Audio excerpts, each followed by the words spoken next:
I think there needs to be something needs to change with the incentives of crypto, where builders are actually building real businesses that use crypto rails to improve their businesses, as opposed to starting from a tech stack and a token and then be like, what's the best way I can sell this to other people and get a bigger bag? Like, that's just not productive. This episode is brought to you by Access Protocol. You'll be hearing more from them later in the show. This episode is sponsored by MyPrize, which is the first multiplayer casino where you can watch, chat, and play together with your friends. Use the referral code Lightspeed when signing up to receive a 150% deposit bonus for up to $300. We'll hear more from MyPrize later in the episode.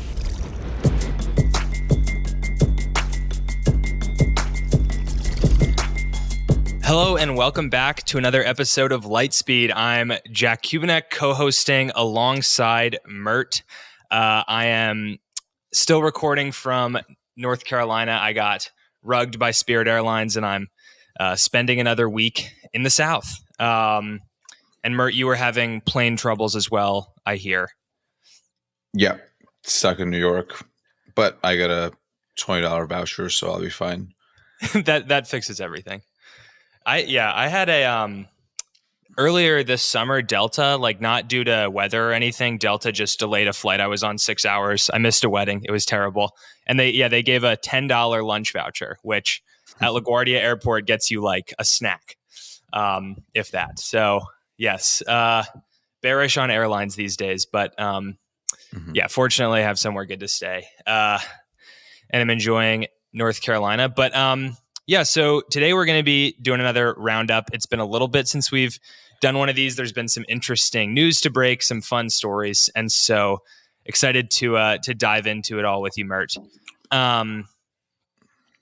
We're going to get into the EigenLayer token drama, which is maybe one of the bigger stories. But I want to just warm us up a little bit. So I'm going to start with prediction markets, which are a topic that I'm personally very interested in, given how they relate to news and media and the job I do and stuff. So I guess maybe like one piece of news to pull out here is this week a group of Democrats signed a letter urging the CFTC to ban prediction markets. So pulling here from a piece by my colleague at Blockworks, Casey Wagner. The 8 senators and representatives argued political betting markets could influence and interfere with election results. A quote from the letter they sent said, prediction markets would replace political convictions with financial calculations. So you're not voting based on your, conviction. You just want to make a profit off of whoever wins. Now, a lot of, fans of Polymarket, which is crypto's big prediction market that's doing tons and tons of volume ahead of the election right now, we're not happy with this letter. But an interesting point that Casey raises in this piece is that technically U.S. citizens can't use Polymarket already. So this letter doesn't really change anything. Obviously, many people use VPNs and still access Polymarket in the U.S., but it's maybe not a good signal if the CFTC bans prediction markets, but currently only competitors like PredictIt or Kalshi are usable in the US. So that's one strand. Strand 2, we're recording this on Tuesday, August 20th. Yesterday, the 19th, Drift, this perps DEX on Solana, launched prediction markets. When I last checked, there were $400,000 bet. The odds track what's on Polymarket. And sort of the pitch for Drift prediction markets are, it's the first prediction market, I guess, to be built on Solana. But it's also seen, they're pitching it as being more capital efficient because you can use any asset as collateral, not just USDC. And while you're locked into your position, you can earn yield. So say you bet on Harris to win the election in November. Between now and November, that money that you locked into the position can earn yield. So it's a more efficient prediction market, maybe, if it works out. David Liu, who's one of the core contributors over there, wrote on Twitter, it's going to represent capital markets for truth. So that's a bit of a summary. And Mert, I guess where I want to start with you is, like, how do you view prediction markets broadly? Are they capital markets for truth, like David Liu is saying, or is this just an extension of the crypto casino? It's another way to use crypto to gamble your money. First, by the way, just while it's on my mind, it's not the first betting platform on Solana or the predictions market. That's a team called Hedgehog that's been around for a little bit. Oh, sure. Yes. Yeah. Yeah. So, I mean, I saw a tweet yesterday, I think from Mike Dudas, which put it well, which was something like, so we're calling betting prediction markets or something like that, or like the rebrand of betting to prediction markets is up there with crypto to Web3. And yeah, I think that's pretty much accurate. I mean, you're essentially just betting on an outcome. I do like the name prediction markets better. Sounds makes me feel cooler. And now, if are these markets for finding truth, I think currently they're definitely more of a casino resemblance. I think over a long period of time and much more capital, where you're able to, because the problem with markets is, at least volatile and early markets, is that they can be swayed quite easily by a single individual.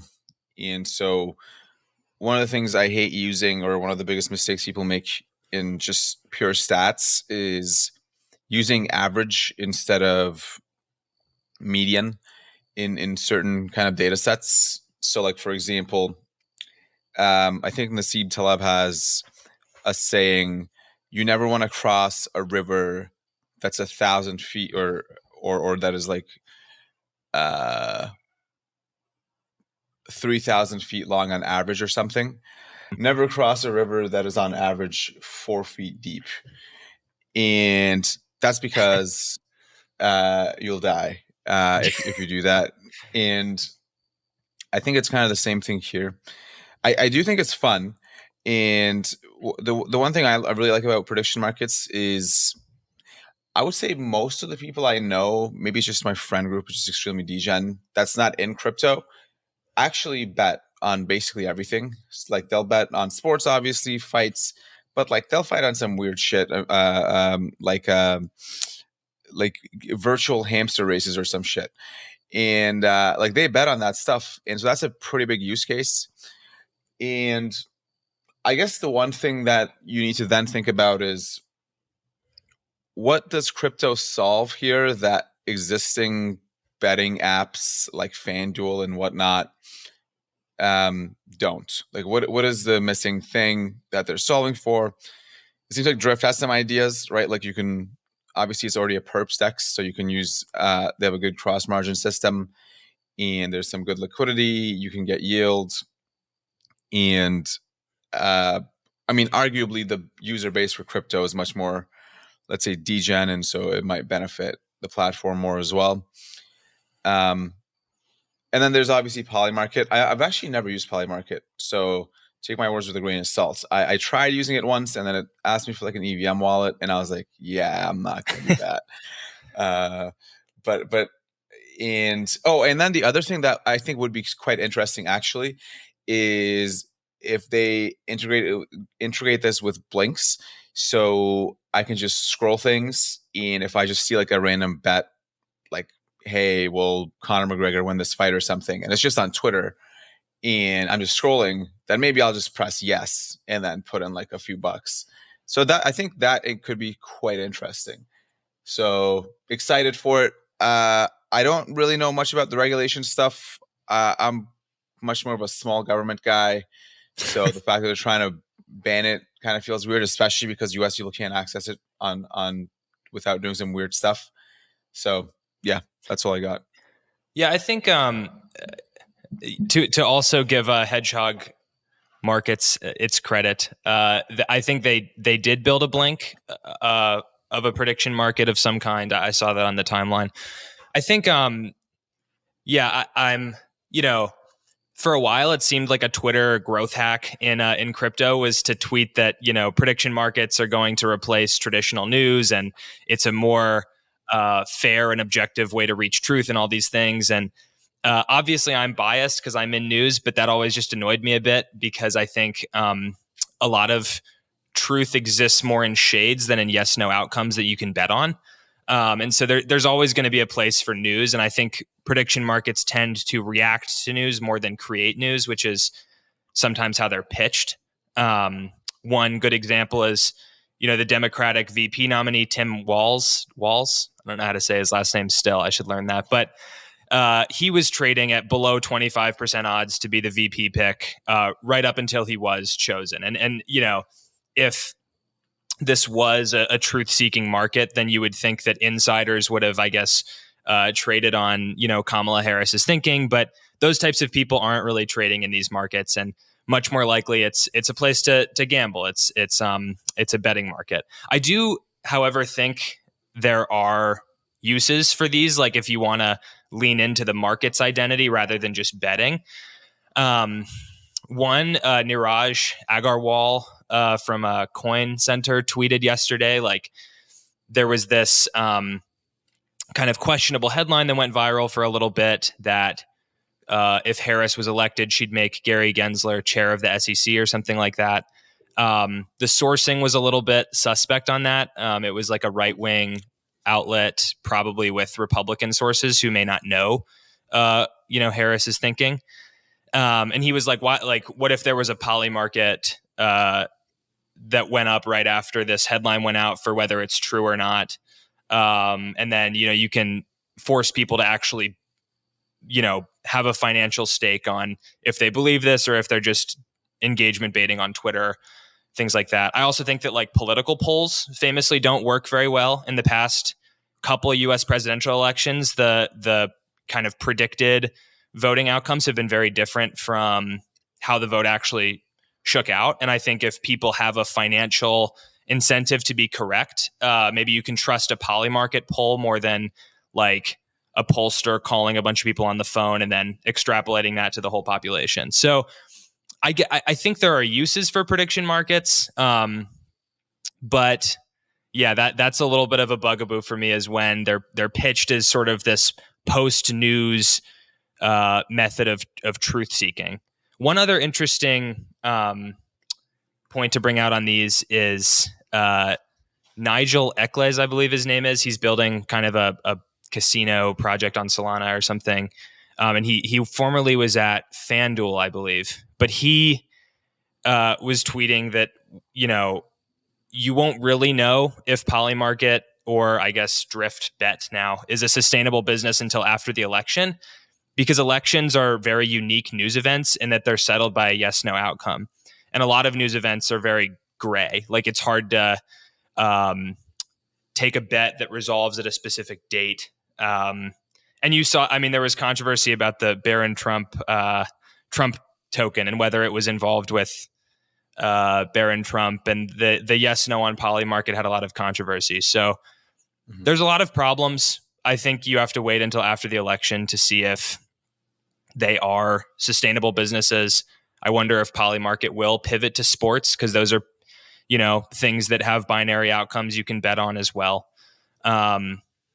But yeah, and I believe we'll also be having Drift on the pod, so we'll get more of a chance to chat with, I believe, Cindy over there about prediction markets and whether they're going to take my job. But yeah, do you have further takes on prediction markets, Mert?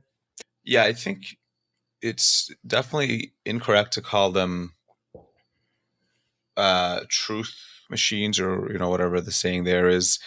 I think certain parts, you can definitely not create knowledge or truth from them, which is, let's say like most knowledge that exists in the world is some sort of contrarian thought that becomes true because somebody kind of articulates it in such a way. Like science is one example, or just creating new products or outcomes. I think prediction markets seem to be a good tool for converging on truth, but potentially not actually determining truth. Again, it's just it wouldn't really make sense to me. I don't think that's going to be possible. Even with sports betting, for example, that's a prediction market on who you think will win. There is no, uh, way to determine the truth of something that neither fighter like knows in a fight who's going to win. And so it's just seems like a tool for convergence, which is cool. But I would be careful to not make that mistake of thinking they tell the truth. And yeah, I think the part I'm actually interested in is kind of Nigel's comment, because Nigel is quite experienced in this. I mean, he's the co-founder of FanDuel, which is one of the biggest betting apps on earth. And so he really knows what he's talking about. And yeah, it's an interesting question whether these things will be. I mean, they'll be around for sure, but whether they'll be the talk of the town after the election. I was talking to a few VCs because Polymarket raised, or at least announced their raise a few months ago, or pretty recently. And yeah, some of the VCs are basically saying, well, like, we don't believe this business will be sustainable or keep the same pace of growth, let's say, after the election cycle. And VCs only bet on growth. Like, they're not okay with like you just stay at a number and then make money. You need to keep growing so that they can be a good exit sometime. And I think then it becomes fascinating because it becomes a question of marketing to me. Like, if I were running one of these companies, and then it's like, okay, you have to look at the market and be like, okay, who are my users? Who's doing the most betting? Who's using these things the most? And then, yeah, generally it's sports. But I've always been still, and I keep kind of beating on this drum, which, I don't think most people agree with, but like, I've always been a big SocialFi guy. And I feel like you could do some quite interesting things with prediction markets and SocialFi, and just, like, will Adam Cochran write a shitty tweet thread about this event or something? Like, I think it could be funny. And I think it's just going to be all in the go to market and go marketing.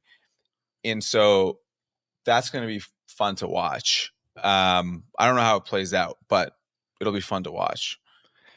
Do you like sports bet, Mert? Yes, I do. Do you know that, like, if you're too good at sports betting, like if you're consistently beating the line or whatever, they'll limit your amount you can bet every day? I have not been there yet. I was you're not good enough, Mert. No. But I was listening to a Bloomberg podcast about this where, because bettors will run models to figure out like what, lines are being biased by, I don't know, people like the Yankees. And so they're getting too favorable of a line or something. And if sports books catch you doing this, they'll just ban your account or they'll limit you to like $1 in betting per day, which seems really like corrupt to me. It's amazing that this sort of thing is kind of legal in a lot of states now where crypto even isn't. But I wonder if that's a potential use case for something like Polymarket too, is just the crypto ethos of permissionlessness. Like, hey, we're not going to ban your account for being too good at trading. Go ahead and run models, because the whole point is to discover truth or something. Yeah, that'd be useful. I think so. Goes back to answer my earlier question on, what could this enable that existing ones don't. So yeah, that could be cool. I mean, assuming they don't get shafted by the regulation or some sort of hack, but the end state of it seems more ideal. Do you see the SocialFi prediction market stuff playing out on, like, as a Blink on Twitter, like you mentioned earlier, or on like its own side app? Yeah, Blink's, I think they're struggling a little bit to get adoption from what I've seen, which is to be, I think, expected anytime you introduce something like this, which is relatively new. Like, it's a new primitive, didn't exist before. That's going to require an insane shit ton of go-to-market marketing repetition, and just keep drilling into the head of the user that, hey, you need this. And so Yeah, I think that could be one. I think though, its own app also makes sense. Like I do think there is, because people love, like if you look at Twitter, for example, one of the things I noticed about Twitter is that it's a lot of people saying a lot of shit about what they think will happen with a lot of certainty. Like, L1 races over Ethereum 1, or like, the only way to build a company is this. Like, people just make, basically, if I refactor the common thread there, they just make a lot of statements with a lot of confidence. And it's like, okay, why don't you back that up with some money? And I think that'd be interesting. So I think there's some intersection of social and prediction markets that is not super explored yet, that I think could be huge. But like if I could just bet on sports, that's also okay with me. I just want to bet. Uh, or actually, one thing that'd be interesting is betting on companies. Um, like will X beat earnings, or like will Jupiter's fees be this?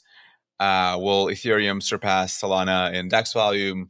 I think that could be interesting, because that actually does the thing that the politicians were worried about, which is then you get people in the ecosystems trying to get those outcomes by doing weird shit. So yeah, I don't know. I'm kind of a noob at these things, but I think it'd be cool to bet on random social shit. Yeah, I think too, as far as blinks and their adoption, like I think a big thing is just the lack of mobile integration. Because even with, I mean, I don't do sports betting, but friends of mine who do, it's on their phone. That's kind of, you're on your phone watching the game on TV and you're betting. And I think like if blinks were to take off as a prediction market X integration, it would have to, be on mobile predominantly. That's just my guess. Although I'm a laptop Twitter user, I think it's way more fun on the laptop, even if I'm at home. But that's just me. Fragmentation is a big problem for Ethereum, but also for the subscription industry. We all know the pain of tracking which subscriptions you're paying for and the hassle of trying to cancel them. Well, Access Protocol is here to help with a new way to consume content via staking. It's built on Solana and gives you an easy solution to stay up to date on what's happening in the industry by giving you access to your favorite publishers like CoinGecko, CryptoSlate, and a whole list of independent creators. The ACS token, that's the Access token, is staked to gain access to all of that creator's content without the hassle of managing a subscription. If you want to give it a try, check out the link in the show notes to claim a free NFT that gives you access to a creator's content. MyPrize is the first multiplayer casino where you can watch, chat, and play together with your friends. With over 500 games ranging from slots to live table games to the latest online casino favorites, there's something for everyone. Crypto is at the core of MyPrize, so you can play it anytime, anywhere. Get your friends, hop into your favorite creator's room, and see why winning is better together. Use the referral code Lightspeed when signing up to receive a 150% deposit bonus up to $300. Thanks again to MyPrize for sponsoring today's episode. Yeah, kind of the big story of the past week. A great investigation by Sam Kessler and Danny Nelson over at CoinDesk into EigenLayer, reportedly pressuring an associated project to airdrop tokens to a list of wallets that belong to its employees. I'm just gonna go through the bullets on this article real quick, and then we'll just dive into initial takeaways. So EigenLabs, which is the developer behind EigenLayer, gave a list of wallet addresses to ecosystem projects. Some of these projects said they asked EigenLabs for the list. I think EtherFi was one of them as like a thank you. But one that CoinDesk spoke to said that they didn't ask for the list, and they felt like there would be negative repercussions if they didn't make an airdrop to EigenLabs employees. This obviously, raises some conflict of interest concerns. EigenLabs and the Eigen Foundation have now banned payouts to employees, but it nonetheless is raising a lot of interesting questions about just the state of airdrops. I guess, Mert, when you saw this story, and in the, I guess, week now since, what's been your takeaway? What's been your reaction? So a few things. First, I want to be clear that I don't know the truth myself, so I'm speculating on the opinions put forward. and just assuming they're true, or maybe assuming they're not, depending on the picture I'm painting. But so if it's the case that people that they work with did not ask or insinuate anything like we're going to airdrop people or your wallets any tokens, but then they just sent you this random list and they were kind of like, it would be cool if you guys gave us like an airdrop. And then I think the quote I saw in the article was something like the guys felt pressured to do it because their business relies on EigenLayer. And so if they didn't, their business basically wouldn't work. I mean, that's extortion, or at least it's definitely close to it. So that would be bad.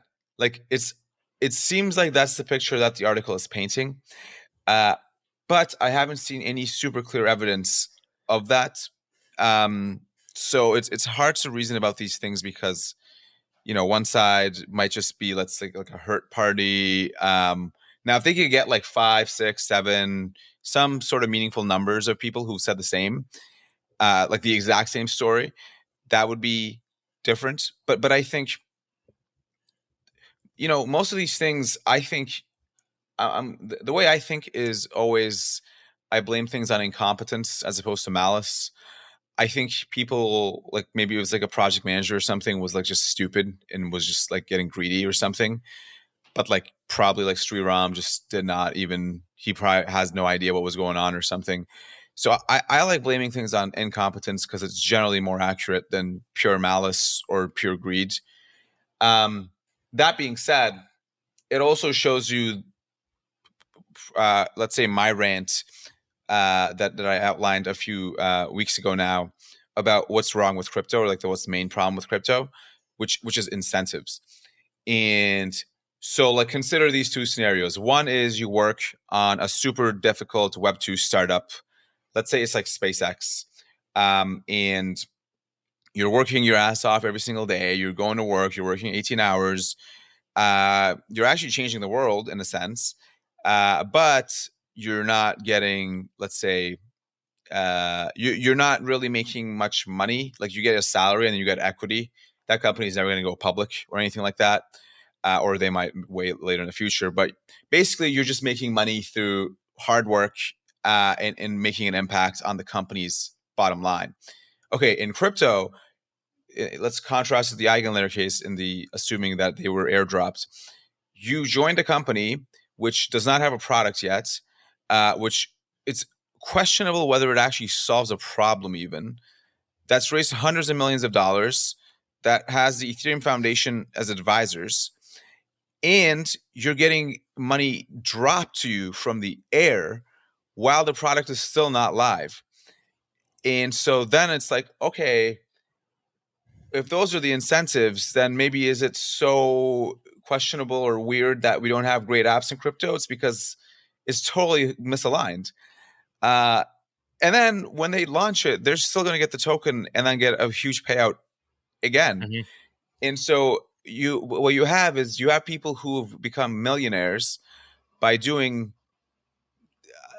unclear if they've solved a problem that has actually made a meaningful change in a market. And don't get me started on every single startup that is now spun up as a downstream consumer of EigenLayer, right? It's like, oh, well, if EigenLayer succeeds, then we can use it to do this decentralized system. And it's like, okay, a problem that wasn't a solution that wasn't solving any problem, now leading to another solution that was also not solving a problem, conditional on that. And so that was really my main takeaway from it, is that, look, even if the extortion stuff isn't true, which, there's always some part of truth, some part of exaggeration on those things. Even if that weren't the case, it still does show to me the biggest problem in crypto, which I don't think is going to be solved anytime soon, which is just perverse incentives and these people getting ridiculously rich for not, let's say, I don't want to say deserving, because that's a strong, actually, no, I'll use it, for not deserving it from the market, right? So anyway, rant Yeah, over.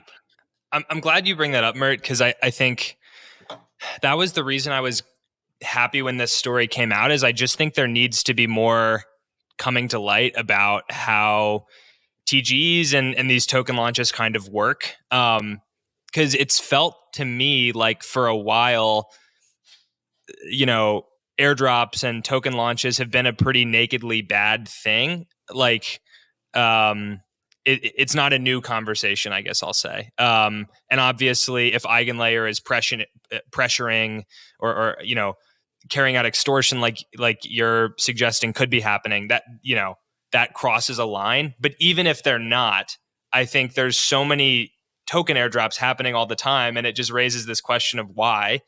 And in large part, I think it's that teams building these companies and investors are seeing that they can create really quick paper returns, and that's short-sighted thinking. It's not good for the businesses. This debate about low float, high FDV tokens, which I think boils down to people are being asked, or being airdropped, or encouraged to buy into tokens that have no chance of viability long term, speaks to like a larger issue, which is that I don't know. There's maybe a lot of these tokens don't need to exist that are coming out. They don't really serve a purpose, especially if you want to claim that the tokens aren't securities and shouldn't be regulated like that. So there's no expectation of profit or anything. I think the reality is we live in a world where Bitcoin mining stocks and Coinbase are like a select few crypto companies that have ever ICO'd.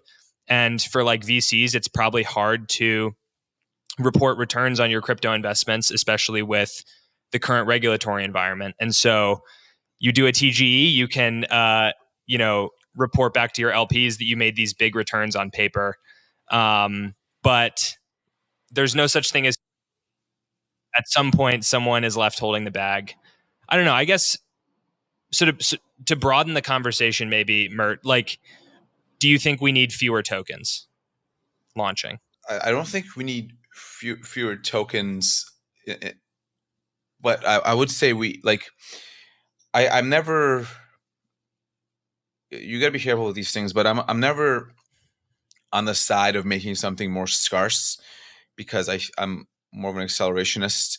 But the only way more tokens is going to work is if there are more real businesses or more sustainable economies to begin with. One of my criticisms, let's say, of DeFi so far has been that it kind of resembles the Toronto economy to me, having not liked Toronto a lot. And basically, the reason I say that is because Toronto, if you look at like downtown, it's all banks, and then there's some real estate, and that's about it. And those are like the richest people and the biggest companies. Now, the problem is that's not an economy, right? An economy is you need to produce things. You need some productive output, like maybe it's oil or maybe it's I don't know, wool or tech like Silicon Valley. You need to produce these things, and then once the things, the goods, and the let's say assets are produced, then you need this system for actually financializing it, making it more efficient, commerce, trade, etc. And then it makes sense. And then now you have this two-sided thing. But currently, crypto, and not all of it, by the way, like there's some like stable coins and some RWAs, but the vast majority of it is kind of circularly traded things on smart contracts that are meant to swap things, basically. And so, one of the things that's going to be a make or break thing for crypto is whether it can actually achieve economic, let's say, output or creation. I think Deepin is the only example of this I've seen so far, and which is why I always bring it up. I'm such a huge fan, like because people are creating value, like let's say mapping stuff in the world or distributing internet and getting paid for it on chain, and so there's real value being created.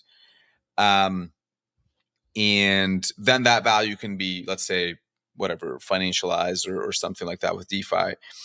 But I don't think it's so much that we need less tokens or fewer tokens, as much as we need to seriously think hard about generating more real businesses.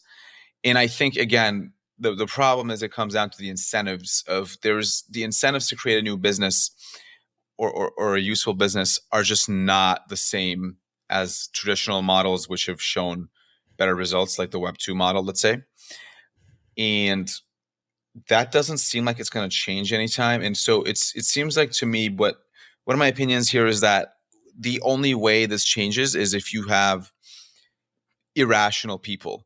So founders who are just like, yeah, like I don't really care that much about making a few $1,000,000 right now. What I care about is having this self-sustaining protocol that'll actually create and change in the world. And it doesn't matter if it takes 10 years and all my friends get rich in the way.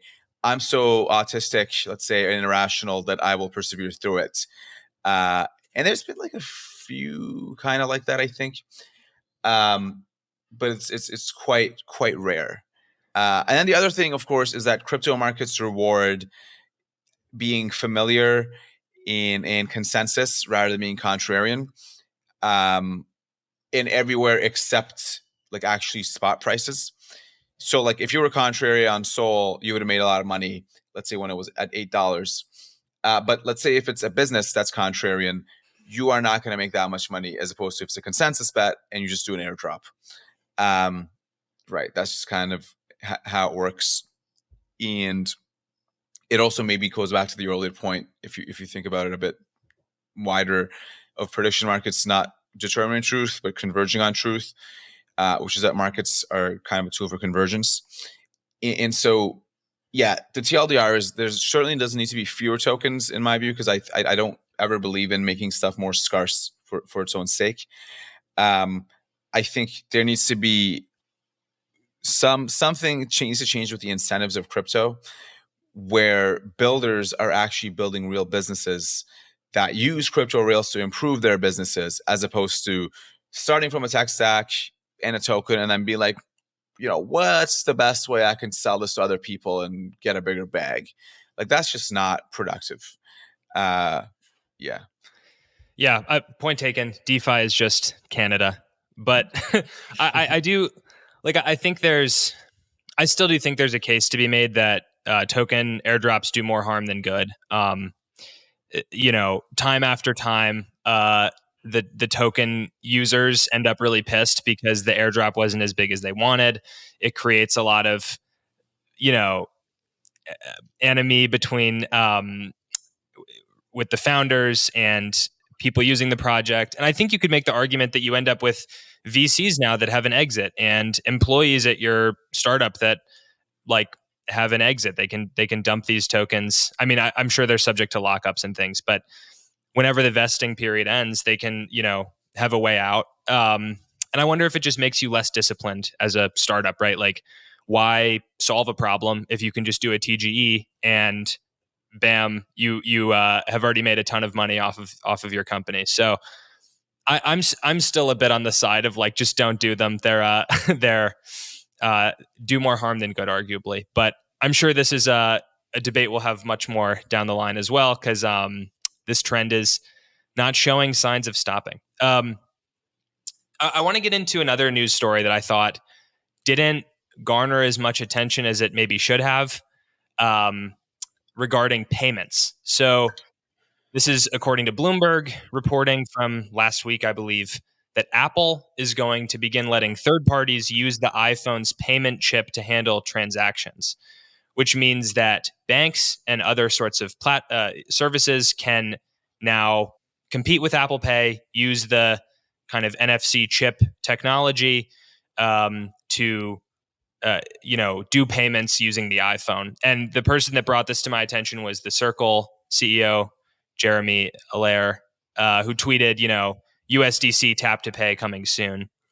The move followed pressure from regulators, which things Apple does that are, allows competitors to build on the iPhone. That tends to be what happens. Developers will have to pay associated fees and enter a commercial agreement with Apple. So I'm guessing if you put USDC into tap to pay, you'll have to, I don't know, pay some kind of transaction fee to Apple when people use it. But one big piece of the article that I found very interesting is users will soon be able to set a third party as the default payment system, replacing Apple Pay. So if you have an iPhone and you double tap and Apple Pay comes up, you could have your USDC wallet come up as the default instead. There's more than 1 billion iPhone users, and now payments are going to be broader than just Apple Pay. So I guess, Mert, let me pose to you, is this the type of thing that payments on Solana need in order to catch on in a more mainstream way? I think it's I think these are necessary but insufficient solutions. So what I mean by that is, I think it's obviously a net good that this is possible now, or this will be possible potentially. That's obviously good. Like, nobody would debate that. But it's unclear to me whether that's the thing that actually helps adoption. I think it's a very complex equation, but like, basically what you need is, okay, so first of all, you need the person to have USDC. Okay, how are they going to have USDC? Well, one, they need to either get paid in it, or they need to earn it, let's say via Deepin or something, or they need to have USD and then go into or some other coin and then swap into it. So there's 3 different ways there. I'm not sure which one's going to be the most dominant. Okay, once they do that, they need to find someone who accepts it, right? So let's say let's say the common thread is accepting Apple Pay. Okay. And like, first of all, I don't know what the details there are. I didn't read the article, but let's say it's just Apple Pay and then there's some abstraction. Okay, so now you do USDC, and it's like, okay, what happens on the back end there? Does it get converted back into something else? Because if the contract that they're accepting is Apple Pay, do they also need to accept, USDC specifically? Like, what does this look like on the merchant side? Okay, so there's that problem. And then there's like, okay, does the merchant have a need to accept USDC? Okay, so that's another problem. Once they get it, what are they going to do with it? And then it's the same problem again. And so I think it's like a very difficult problem, because there's so many sides to it, and it's unclear which one comes first. Yeah, it's true. I think maybe the like seeds of hope for people building payment stuff is just like how extractive credit card companies kind of are. I think something I hadn't really thought of until I, started reporting on Solana and just thinking about payments more often is, credit cards charge somewhere between 1.5 to 3.5% from merchants on all transactions. And that's just passed along to consumers. But that's like a really like large chunk for every payment that ever happens. Like, all merchants now essentially have to accept credit cards. And sometimes they, will charge you an extra fee, or they won't accept credit card under a certain transaction size. But like 1.5 to 3.5% is really big. And that seems like there's an opportunity there to undercut credit cards on the fees that you can charge. Obviously, credit cards have these integrations with airlines that are very lucrative. Consumers really like them. But it's like, man, and yes, as you mentioned, like on ramp, off ramp is a problem. The merchant probably doesn't want crypto. They probably want fiat so they can, buy groceries and things like that. But I think, yeah. Sorry, the one thing that's I just remembered. So when we launched Helios, my company, we were actually the only dev platform accepting USDC at launch. And that actually ended up being quite useful, because there's a lot of developers who already had crypto and wanted to pay in it. And it was like an easier experience, because you didn't have to do the whole Stripe, like fill out your billing address, fill out this, fill out this. And so that was like a better UX. So like, there are certain interesting cases. Maybe it's like e-commerce, where it's generally a bit more streamlined. But I think like you said with the airlines and stuff, the US or the West credit cards are so well thought out, and like, look, they can kind of just reduce their fees if they feel threatened enough. But like they have so many things. Like you get free lounges, free this, free that, insurance, downside protection, this app that comes with it, integrations. And it's just very hard to compete to the point where I would say like probably where you'll see payments succeed first will be just international, like one of these other kind. Like if I go to Turkey, um, then I would probably be much more interested in paying in crypto or even accepting crypto if I was a merchant than if I were in New York. There's just different problems for on the different parts of the world. So I think payments still needs to be fundamentally from emerging markets driven. Um, and then, of course, the other part of this is privacy, where you make a transaction on the chain and people see it. And it's just much easier to track. Even with credit cards, obviously that's the case, but at least in that case, it's only the credit card company, let's say. But in this case, it could actually just be whoever has access to this chain, which is everybody. So I think my takes on payments have evolved over time, but I think the useful cases won't be things like tap to pay, unless emerging markets like Latam or Turkey and stuff uh, employ those as well. I don't know what the rollout looks like globally, but it's going to be that plus e-commerce, and I think much more importantly, and this is the dark horse, is going to be private money, like actually private payments. Hmm. I was with Zuko recently, the founder of Zcash in the UK, and he was showing me like a few demos and some ideas he had for it. And like I think that's like fundamentally still one of the things that crypto needs to tackle that I think would be super impactful. Like we actually don't have digital cash, right? We have digital traceable money. But like if I do a cash transaction, I don't want people to know about it, which I think is my right. Like I don't understand why people need to know what the fuck I'm doing with my own money. I can't do that in a blockchain other than, well, I can use Zcash, which has its own problems for now, like scalability. But like I feel like I should be able to do that, and I just can't really do it. And I think Yeah. that needs to be solved. I read an interesting article a little while ago in like a German magazine about how the German sort of right wing party, one of their issues is the right to use cash because a lot of places are just don't accept cash at all anymore. So like if you want to get on a bus and pay cash, they won't let you. You have to use your bus card or I don't know, a credit card or something. And like I personally don't have much of a preference for like private money. I don't really care. But, for a lot of people, like the only truly anonymous way to transact is with cash. And that's sort of, you can chalk it up to like, this is in a democracy, I should have the right to transact without being traced where the money's going. And that's what cash provides. So I haven't thought deeply about private money. But that's an interesting one as well. Yeah, I think, go ahead, Mert. Yeah, no, I mean, it just makes me angry. Like I don't see why there needs to be some father figure that needs to know what I'm doing with my money. Like it just feels like it shouldn't be there, and that it has much more leverage for one side than the other side, and it's like a weird power dynamic. And it's like I don't like. Okay, as a kid, fine. Like you're under supervision of your parents, whatever. Obviously, then it's like it's an interesting dynamic. But like, why is the government watching what I do with my money? Like, shouldn't you have other things to worry about? Like, I don't understand. You already have laws like don't do crime, and so if I do crime, you can arrest me. But like, why do you have to see how much I'm spending on Subway? Like, I don't understand this. It just feels But weird.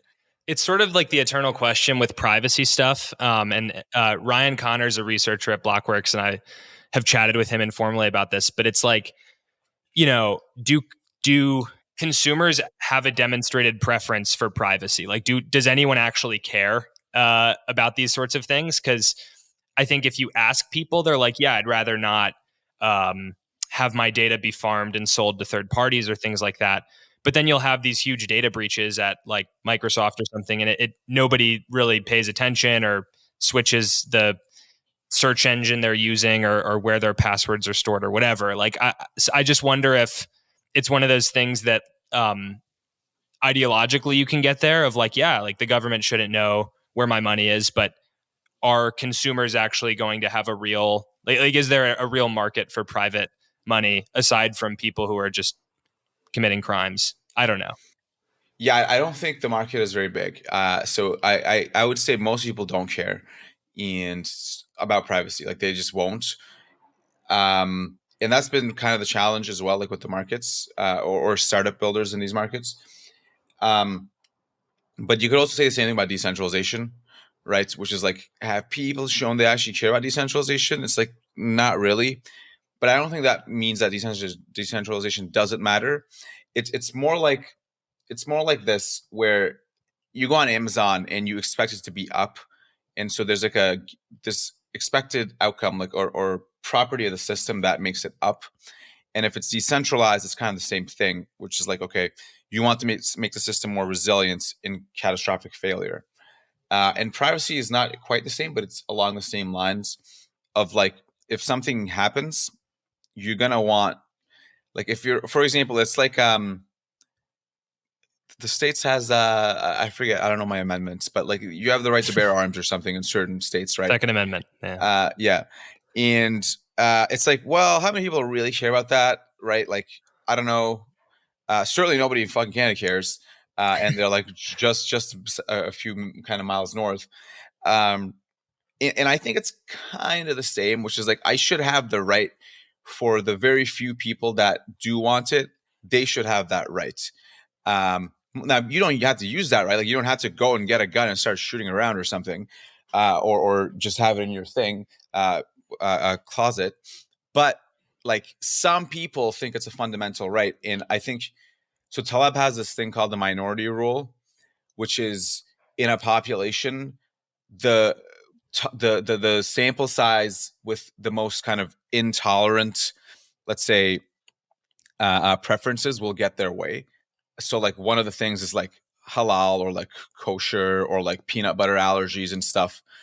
It's like you go to any restaurant in the West, they ask you where your allergies are, and like the prevalence of allergies somewhere else in the world is like actually quite little.